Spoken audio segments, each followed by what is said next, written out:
Diálogo con Ernesto López. ¿Qué tiene de fondo esta discusión, esta polémica entre el instituto y la sala, especialmente? Bueno, sí, justamente, Ernesto y a todos los amigos televidentes, cuando se conoce de esta resolución de cumplimiento de la Sala de lo Constitucional de la Corte Suprema de Justicia, el primer análisis que se hace desde el Instituto de Acceso a la Información Pública es que no se trata, ¿verdad?, de un enfrentamiento entre la sala y entre el instituto, ¿verdad? Aquí se trata más bien de, se decía, le están poniendo límites al instituto, no, ¿verdad? La lectura nuestra es, le están poniendo límites, ¿verdad?, a todas las personas que en algún momento querrán hacer uso de la Ley de Acceso a la Información Pública. Son estos cientos, miles de personas los que se van a ver imposibilitadas a tener acceso a la información. Y por otra parte se decía, son barreras, ¿verdad?, que se le están poniendo al acceso a la información pública cuando se decía, se ha avanzado de manera significativa, de manera importante en este tema y ahora nos encontramos con esta resolución de cumplimiento que a todas luces, ¿verdad?, para nosotros representa un claro retroceso en el tema del derecho de acceso a la información pública. Por lo menos es la primera lectura que se hace desde el instituto y sí, por supuesto, ¿verdad?, dejar planteado el tema de que se trata de límites, ¿verdad?, que estarían enfrentando las personas que deseen hacer uso de la ley de acceso. A ver, pero los ciudadanos nos vemos acuerpados no solo por la ley, sino por un instituto eminentemente fuerte que busca de alguna manera satisfacer la demanda que en su momento se coloca. Digo esto en relación a que no es un enfrentamiento, muy de acuerdo, pero hay que reconocer que hay contradicciones en el espíritu institucional de lo que significa el acceso a la información pública. Totalmente, ¿verdad? Y el instituto, desde que inicia sus funciones, reconoce que no iba a ser fácil el que las instituciones dejaran de trabajar en la opacidad que lo habían hecho durante décadas. Era la costumbre en el país. Transparentar lo que hacen los funcionarios no es una tarea fácil. Y en el caso de la Corte Suprema de Justicia y en el tema puntual de la Sala de lo Constitucional, creo que todavía mucho más difícil, ¿verdad? El instituto ha establecido resoluciones en las que le ha ordenado que entregue determinada información y hasta el día de hoy no ha habido cumplimiento. Entonces el instituto sí tiene claro, ¿verdad?, que esta resolución de cumplimiento ciertamente está representando, como han dicho algunos abogados constitucionalistas, una involución en el tema del derecho. A todas luces la claridad se deja ver y el instituto continuará trabajando. Nosotros apelamos también a la sensatez que puedan tener los funcionarios que dirigen las diferentes instituciones para que estos no vayan a citar, ¿verdad?, esta resolución de cumplimiento tratando de negar información.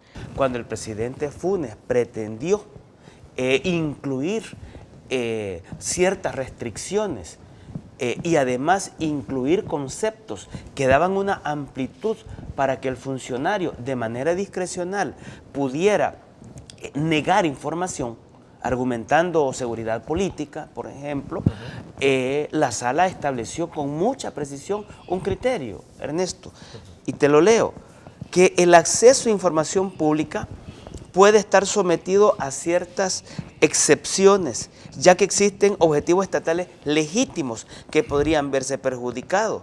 Por ello, las causas de restricción al derecho en análisis que permiten negar la información solicitada deben estar previstas en una ley formal que además sea previa, escrita y estricta, con fundamento en el principio de máxima publicidad. Agregaron además que la necesidad de una ley formal, contribuye a la seguridad jurídica respecto al ejercicio de ese derecho y respecto a las facultades del Estado para restringirlo, de modo que prohíbe la creación arbitraria de barreras al acceso informativo mediante decisiones estatales distintas a las leyes emitidas por el legislativo. La sala había ya establecido un criterio en la resolución de inconstitucionalidad 13-2012, dejando con mucha precisión que nadie puede aplicar o agregar un criterio especialmente si es un criterio que abre a la mayor discrecionalidad y que atenta contra el principio de máxima publicidad, y que definitivamente esos otros criterios no estén debidamente, previamente, estrictamente establecidos en la Ley de Acceso a Información Pública. Ahí hay una contradicción con ella misma. Tenemos, número uno, una ley de acceso a la información. Tenemos una institucionalidad que es buena, que es el Instituto de Acceso a la Información. Está mal que no tenga el instituto todos los recursos que debería de tener, pero doy más elementos, esos elementos de contexto importante. Y no hay que olvidar, pues, que abrir la puerta a la arbitrariedad, a la discrecionalidad, es complicado, porque ¿quién puede determinar qué es superfluo y qué no es superfluo? Eso es fundamental, porque es importante que entendamos que la corrupción comienza desde lo pequeño y va hasta lo grande, pero como distraer los recursos públicos para un uso privado es corrupción. Es decir, si yo ocupo una computadora que es de propiedad pública y se la doy a mi hija para que lleve las clases en la universidad, es corrupción. Si yo soy funcionario público y le digo al motorista, mira, anda, tráeme a los hijos al colegio, y se gasta gasolina que es del gobierno, con un salario del motorista que es del gobierno, eso podría parecer superfluo, pero no es así, porque denota un comportamiento que va en contra del interés público. Así que estamos en presencia de una cuestión que es fundamental del país, desde el enfoque de derecho y desde cuestiones de principios fundamentales. Termino con esto, Ernesto. La credibilidad de la democracia, de la clase política, está vinculada a esto, porque las personas dicen, si aquí todos son iguales, esto es más de lo mismo. ¿Qué es lo que está en juego aquí? No se quiere transparentar cómo se gastó para una serie de viajes y para gastos de publicidad. Ahí parece que no hay manera de que eso se conozca, y hoy está más complicado porque se dice las reformas de la sala. Aquellas cosas que han sucedido en un periodo diferente al periodo en el que se está solicitando la información, eso no se puede. Y a eso sumarle el otro elemento que tiene que ver con el interés intencional de obstaculizar el trabajo de la institución pública. O sea, queda, y perdón por nuevamente el comentario, Roberto, y el resto de la mesa, o sea, sin pretender ocupar el puesto o la silla de un abogado, yo entiendo que ahí hay algo que no me hace clic. Que está en el ámbito de la discrecionalidad. O sea, ¿quién va a pedir una información y quién va a evaluar bajo qué interés esta persona? Es arbitrario. Y nadie va a poder pedir nada de la actual sala dentro de un año, si no está registrado, si no está documentado. Termine. Definitivamente, el tema ¿verdad?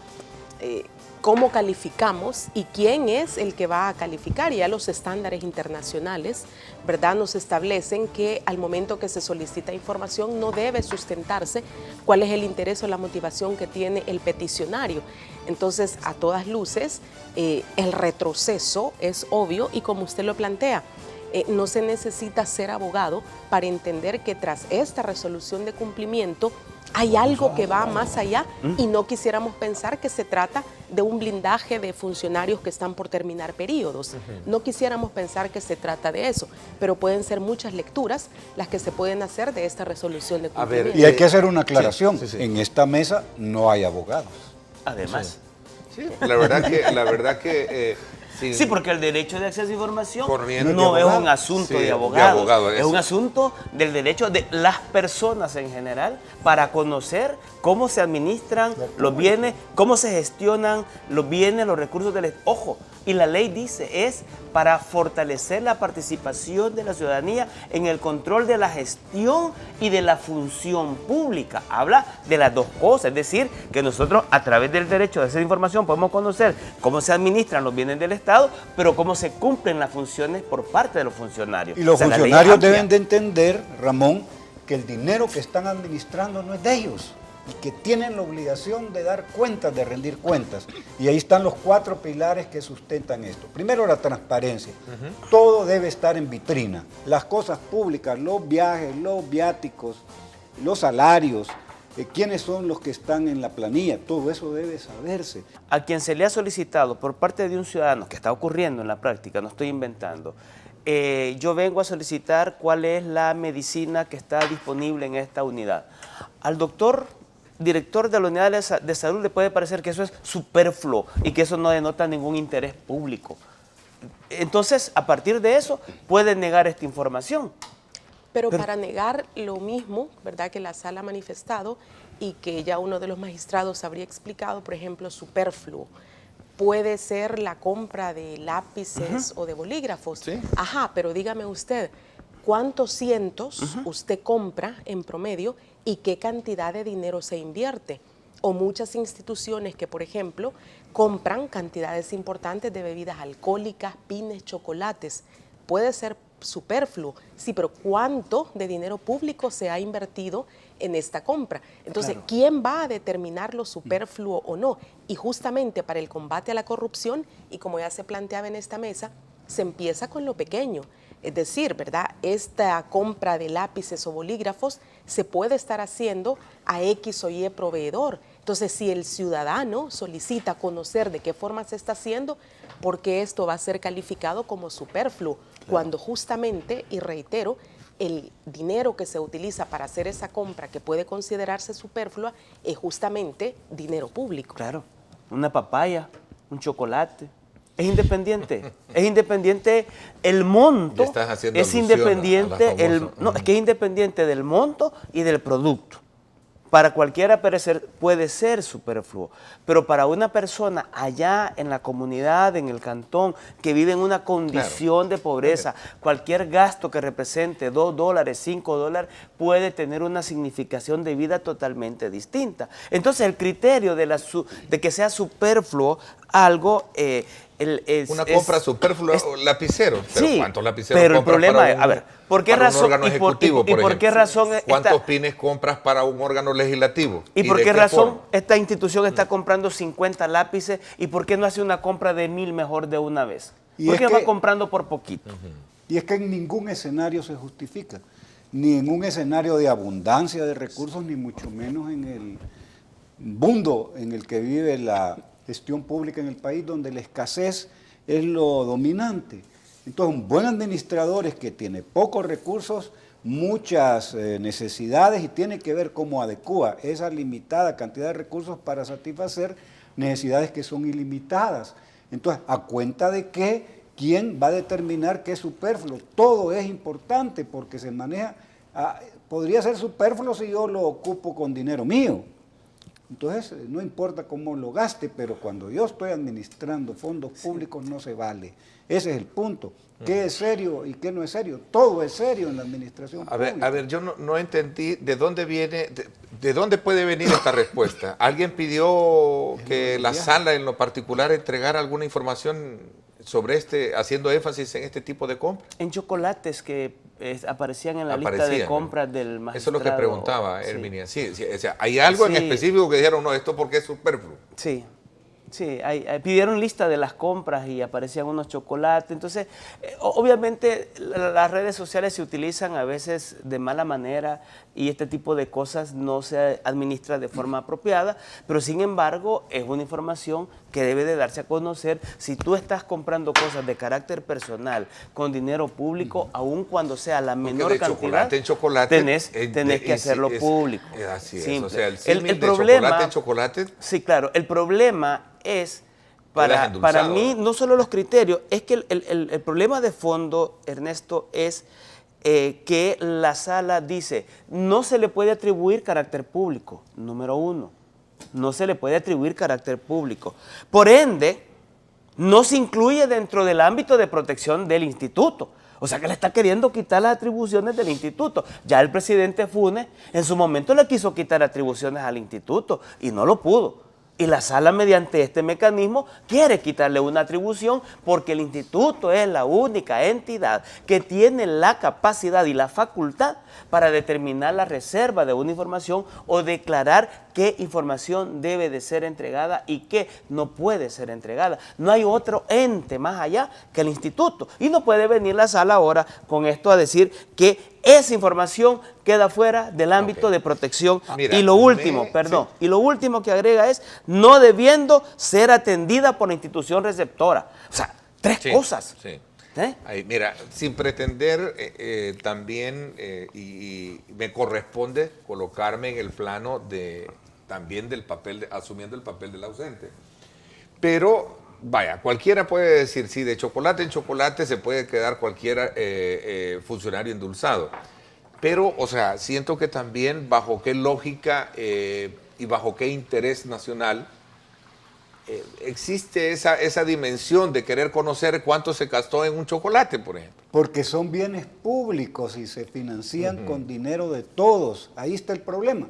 Porque a mí que me importa que a alguien le guste los chocolates o un tipo de café, sí. Eso es gusto de cualquiera y podemos tener malos ratos y no malos gustos. Ese no es el problema. El problema es cuando utiliza fondos públicos. Ahí está la dificultad. ¿Quién va a decidir lo que es superfluo o no? Okay. Cualquier funcionario puede alegar que está demasiado ocupado en cosas importantes para atender solicitudes. Esta es una solicitud de información que, de acuerdo a la información superflua, según la sala, consideró que es información superflua el uso del mobiliario y equipo que normalmente está asignado a cada individuo o unidad organizativa para desempeñar su función. Sí, vaya, ahí entramos. Si de repente a mí una papelera, por ejemplo, se me antoja que yo quiero un escritorio de madera y que tengo que buscar un color que vaya con mi personalidad porque me fascina tal color, o porque las cortinas ya no me gustaron, porque hoy en la época lo que está de moda es el color peach, o lo que sea de ese tipo de nimiedades. Está bien que uno se permita cualquier tipo de excentricidad si se lo paga con sus recursos, pero cuando yo dispongo de una tarjeta de crédito que me da el gobierno y me voy de viaje y compro Salvatore Ferragamo, me parece que ahí hay lógica. Claro. Entonces, y esa práctica es recurrente. Por ejemplo, en la Asamblea Legislativa, cada vez que hay cambio de directivos y hay cambios de oficinas y cada quien va y dice, este televisor no me gusta, quiero que me pongan este otro. Y entonces uno dice, ¿cómo se generan y quién autoriza y quién controla esos gastos? ¿Será superfluo eso? Pues esa es la gran pregunta. O sea, si realmente será superfluo. A ver, vamos a ver. Dejando un poco la nube, dejando en la nube un poco ese término, entendería que lo que están pidiendo algunos abogados constitucionalistas es que revierta un poco. De hecho, creo que FUSADES y otro grupo de organizaciones han solicitado, ¿sí? No, nosotros vamos mañana a solicitar a la sala que pueda aclarar cuál es el alcance que tiene estos criterios con respecto de la contradicción o el conflicto de criterios jurisprudenciales que ha creado la sala con criterios emitidos en otras resoluciones. No, cómo no me equivoco. El grupo promotor que lo integra a FUSADE, FUNDE y otras organizaciones emitieron un comunicado en el que dicen a la Sala de lo Constitucional a que revierta estos criterios. O sea, sí, pero no hay una solicitud formal. Bueno, público, pero públicamente sí. Claro. Vamos a ver el siguiente elemento, el siguiente punto que pone, a ver, la información cuya recopilación denote interés intencional de obstaculizar el trabajo de la institución pública. A ver, dice que bajo este argumento la sala, en su resolución, que el artículo 10 de la Ley de Acceso a la Información Pública, con la cual trabaja el instituto, no obliga a las entidades a presentar la información en una orden específica, sistematizada o procesada. A ver, Herminia. Exactamente, ¿verdad? El instituto, pero por ejemplo, como parte del trabajo de la administración pública, yo funcionario, estoy obligado a documentar, a sistematizar lo que estoy haciendo. Porque hoy por hoy usted puede llegar y pedir información y como el artículo 10, ¿verdad? No dice tácitamente esta debe ser en este y el otro formato, pero el instituto ya tiene lineamientos en los que, por ejemplo, se dice, bueno, la información que se ponga a disposición de las personas, esta información pública oficiosa, debe estar en formato seleccionable. ¿Qué quiere decir esto? Que usted puede entrar a cualquier portal de transparencia y bajar la información y trabajarla y procesarla. Ya no debe encontrarse con una fotografía, con un PDF que no le permita reutilizar o trabajar esta información. Y ojo, ¿verdad? Porque con esta resolución y con esto de manera puntual que usted está diciendo, también se pudiera estar afectando el derecho de las personas con algún tipo de discapacidad. En este caso puntual de los ciegos. ¿Por qué? la información que usted pone en formato seleccionable, cuando un ciego entra a una página, tiene la posibilidad de utilizar una herramienta que le permite traducir la letra, ¿verdad?, a un sistema de audio. Entonces, si usted se apega a la literalidad de lo que se está planteando en esa resolución de cumplimiento, entonces la afectación pudiera ser a otros sectores. Entonces creo yo que se debe ser sumamente responsable, ¿verdad?, cuando nosotros queremos señalar que la ley de acceso dice, sí, pero la ley de acceso también nos habla de la máxima publicidad. Es decir, toda la información que se genera en las instituciones debe ser pública, toda. Hay casos del pasado importantes que han generado afectación grave a las finanzas públicas. Por ejemplo, el proceso de privatización de la banca. La UCA, junto a Colproce, ha hecho una solicitud de información a la Secretaría de Participación Ciudadana y Transparencia, en la que está planteando la necesidad de conocer sobre todo este proceso.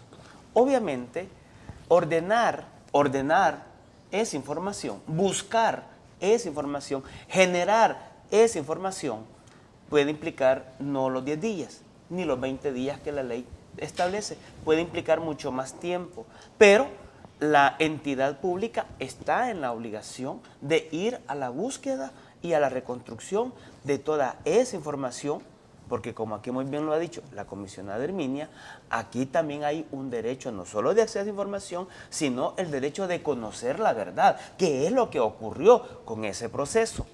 Cuando uno entra y ve este planteamiento, este criterio que establece la sala, no solo busca limitar que se siga investigando, sino prácticamente está casi que amenazando a aquellos funcionarios que puedan hacer ese proceso de ordenamiento, de generación de esa información, que pueden incurrir también en delitos de carácter penal. Entonces, y si uno comienza a ver el listado de casos, de hechos que ocurrieron en el pasado, bueno, finalmente, ¿qué pasó con la venta de Antel? Finalmente, ¿qué pasó con todo el proceso de privatización de otros recursos del Estado? Hay información clara respecto de eso. Se crearon leyes de privatización que favorecieron a los que se involucraron de manera directa en esos procesos. ¿Se afectó el erario público o no se afectó? Esos son elementos que están allí presentes en este caso y que con este criterio prácticamente casos del pasado no pueden ser reconstruidos y a futuro casos que quieran investigarse sobre hechos actuales que no se dejaron constancia no podrán ser reconstruidos. Entonces, sí nos parece que esta es una situación grave porque tiene que ver con hechos que han ocurrido ya en la historia de nuestro país, que le han generado una afectación grave a la población, al Estado mismo, y que al establecer este criterio totalmente limita que cualquier persona que quiera investigar sobre hechos del pasado, conocer sobre hechos del pasado, prácticamente se está viendo en la imposibilidad de solicitar información. Vámonos ahora entonces a examinar lo que significa los tres aspectos o los aspectos que llevaron a lograr un acuerdo de reforma a la ley de partidos. Establecer ciertos parámetros de aporte parece que de alguna manera no satisface por completo, Roberto. No, vaya. Ahí hay una relación entre el dinero privado y el financiamiento de partidos y de campañas electorales. $1.500 es el monto a partir del cual las donaciones a partidos deben ser reveladas por las identidades de quienes las hacen, 1.500. Y 5.000 para, en este caso, las empresas. Vale, ahí hay varias cosas. En términos generales, la relación entre dinero privado y financiamiento de partidos y campañas electorales es tóxica para la democracia. ¿Por qué es mala? Porque aquel que financia partidos o candidatos lo hace con la intención que después amor con amor se paga. Claro. Afecto quiere afecto. Yo financio a un candidato para una campaña y yo esperaría que él cuando gane pues me pueda ayudar a que mis negocios caminen de la mejor manera posible. Eso es número uno. Pero hay tres cosas claves en términos de financiamiento privado de candidatos o de partidos. Uno, ¿qué cantidad de dinero se da? Ahí han establecido algunos montos. Segundo, ¿quién lo dio? Tercero, ¿para qué se ocupó? En otros países los entes contralores tienen la obligación de fiscalizar y el mismo Tribunal Supremo Electoral debería de tener una oficina completa dedicada a eso, porque no solamente se trata de ver quién dio y cuánto dio, sino que para qué se ocupó, porque ahí está el detalle. Es decir, yo teniendo una masa de dinero que no puedo establecer de dónde salió, la puedo ocupar para cualquier cosa también. Entonces esto da lugar a mucha discrecionalidad también. En otros países, por ejemplo, hay franjas para las campañas electorales y su publicidad la da el gobierno y no puede nadie disponer de más dinero para financiar más campañas. Entonces esto da lugar también a usar el dinero para buscar, comprar votos, comprar voluntades. Entonces es muy delicada la relación entre dinero privado y financiamiento de candidatos y de partidos. El instituto estará desarrollando un foro internacional en el que se estará planteando el tema de si se deben conocer o no los nombres de los financistas de los partidos políticos. Entonces invitamos a las personas interesadas en profundizar sobre esta temática. Será la próxima semana, el día 7, donde estarán participando expertos tanto nacionales como también internacionales que trabajan con el tema de transparencia y acceso a la información pública. Mira, el presidente del Congreso, Guillermo Gallegos, es de la idea que es necesario transparentar todos los aportes sin importar el monto. Pues sí, Me parece como que es debe ser. interesante. Eso es. Así es. Ni el producto que está comprando. Es que tienen que transparentarse todo. Bueno, y entonces, ¿por qué quedó así el techo de 1.500 y 5.000? Bueno, O sea, es que esta es una manera, como yo decía, del hormigueo. Esta es la mejor manera de disfrazar, ocultamiento. ocultar. Es una medida de ocultamiento de quiénes son los verdaderos financistas. Y de esta manera tú puedes distribuir y entregar cualquier cantidad de dinero de manera directa o por medio de terceros, por medio de prestanombres, y no tenés que entregar la totalidad de los $5.000 o de los 1.500, sino una cantidad un poquito menor, y eso ya no te obliga a que tengas que dar a conocer los nombres de quienes están financiando a un partido político. Pero esta es una práctica conocida, de hecho, en otros países, y que efectivamente lo único que busca es eso, ocultar el origen del financiamiento de los partidos políticos. Un poco el magistrado de la sala Cine Blanco dio declaraciones a un medio y decía, es cierto, relacionado al tema del acceso a la información pública, es cierto que el acceso a la información es un derecho, pero tiene unos límites por la Constitución o por las leyes secundarias. Por lo tanto, no se pueden extralimitar los ciudadanos. Pero un poco que yo asumí el papel, miren, pues ¿de qué estamos hablando? Pero la ley no establece los límites. ¿Vamos a hacer de esto una pachanga? ¿Es un derecho? No, para nada. No, pero tampoco se puede hacer otra pachanga queriendo limitar. Pero también la corrupción puede tener A ver, carnaval, ¿me quieres decir? claro, Pero exactamente. tampoco se puede permitir un carnaval a la corrupción. Exacto. Solo el de San Oye, Miguel hay que... Bien metafórico, bien metafórico. A propósito, ya están este fin de semana, ayer, el domingo, se llevó a cabo el correo. Saludos muy cordiales a los migueleños. Pero yo quisiera, Ernesto, antes Ya de me fui. despedir el programa... Ya no hay tiempo, te agradezco muchísimo. Gracias por habernos acompañado, Roberto. Gracias también a ti, Ramón, y por supuesto también a la comisionada Funes. Gracias por haberme acompañado. Por mi parte, esto es todo por hoy. Pásenla bien y como siempre recuerden lo más importante, amar a Dios sobre todas las cosas. Lideramos el camino de la opinión pública y buscamos que la cultura del debate alcance consensos y soluciones a los problemas de nuestro país.